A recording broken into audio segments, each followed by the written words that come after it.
नमस्ते, मेरा नाम निकिता मिश्रा है और आप देख रहे हैं बोलता हिंदुस्तान। आज एक ऐसा बयान सामने आया है जिसे सियासी गलियारों में हलचल मच गई है। जी हाँ, आज एक ऐसा बयान आया है जिसने सियासी गलियारों में हलचल मचा दी है। बीजेपी के प्रवक्ता गौरव भल्लभ ने खुलकर कहा है कि भारतीय अर्थव्यवस्था में डॉक्टर मनमोहन सिंह का योगदान अतुलनीय है। तो सवाल यह है कि क्या अब मनमोहन सिंह की आर्थिक विरासत पर मुहर लग चुकी है? चलिए समझाते हैं पूरी बात क्या है। बीजेपी प्रवक्ता गौरव भल्लभ का कहना है, अगर 1991 में आर्थिक उदारीकरण नहीं होता तो आज मैं और आप गांव में बैठकर परचून के दुकान पर चूरन बेच रहे होते। यह कोई सामान्य बयान नहीं है, यह सीधा सीधा 1991 के आर्थिक सुधारों की अहमियत को स्वीकार करना है जिनके पीछे थे डॉक्टर मनमोहन सिंह।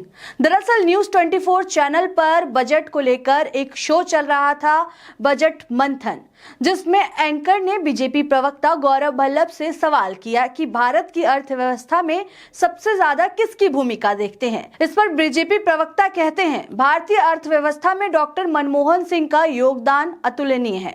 वित्त मंत्री के रूप में मनमोहन सिंह बेस्ट थे।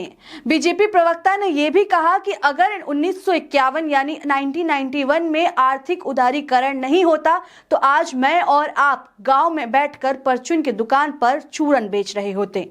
जैसा कि आप सबको पता है, बजट 2026-27 पास कर दिया गया है, जिस पर मिडिल क्लास से लेकर कई लोगों को ये बजट उतनी रास नहीं आई। लोग साफ कह रहे हैं कि इस बजट में आम लोगों के लिए कुछ नहीं है।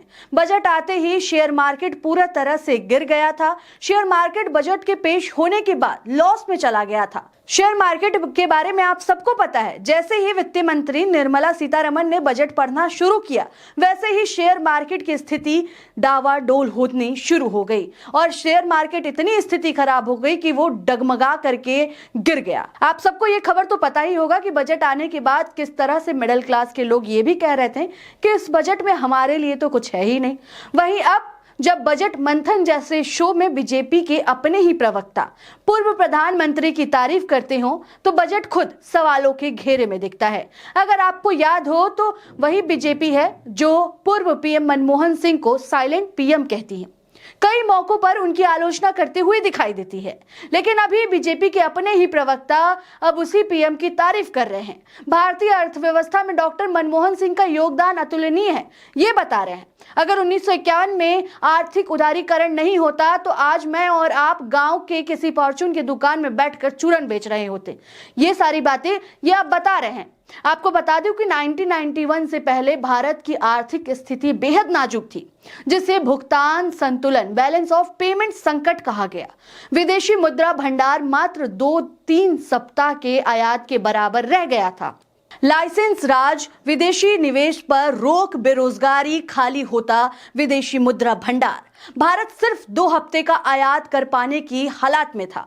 देश आर्थिक संकट के कगार पर खड़ा था। आर्थिक उदारीकरण का असर डॉक्टर मनमोहन सिंह ने विदेशी निवेश के दरवाजे खोले, प्राइवेट सेक्टर को बढ़ावा दिया, आईटी, बैंकिंग, स्टार्टअप की नींव रखी।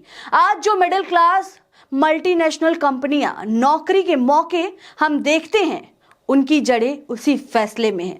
अब बीजेपी प्रवक्ता के बयान से सियासी मायने उठते हैं। सबसे बड़ी बात यह है कि अब यह बात विपक्ष ही नहीं, सत्ता पक्ष के प्रवक्ता भी मान रहे हैं। मतलब आर्थिक सुधार किसी पार्टी की नहीं, देश की जरूरत थी। मनमोहन सिंह भले ही साइलेंट प्रधानमंत्री कहे गए हों, लेकिन उनके फैसलों की गूंज आज भी सुनाई देती है। और आज आप जिस तरह से देख रहे हैं कि एक चैनल के एक शो में, वो भी बजट मंथन शो का नाम हो, और उस शो में बीजेपी के अपने ही प्रवक्ता और पूर्व प्रधानमंत्री की तारीफ कर रहे हों, और जो प्रधानमंत्री हैं, जो तमाम अभी इस वक्त वर्तमान के जो प्रधानमंत्री हैं, वो लगातार हर मंच से पूर्व प्रधानमंत्री यानी मनमोहन सिंह की आलोचना करते हुए दिखाई दिए। उनको बीजेपी के तमाम नेता कहते हैं कि मनमोहन सिंह मनमोहन सिंह है, यानी साइलेंट पीएम थे। उनके राज में तो कुछ हुआ ही नहीं। और अब बीजेपी के अपने प्रवक्ता जो हैं वो कह रहे हैं कि सबसे अच्छे अगर वित्त मंत्री कोई थे तो वो मनमोहन सिंह थे। उनके ही राज में स्थिति बहुत सुधार हुई है। लेकिन फिलहाल आपको बता दें कि इस खबर में इतना ही है। और आपको क्या लगता है ये पूरे खबर पर, आप क्या सोचते हैं? आप अपनी राय हमें कमेंट करके जरूर बताएं। और आपको क्या लगता है बीजेपी प्रवक्ता के इस बात पर, इस बयान पर आप क्या सोचते हैं, इस स्टेटमेंट पर क्या सोचते हैं, ये भी हमें जरूर बताएं। तब तक के लिए देखते रहें बोलता हिंदुस्तान। धन्यवाद।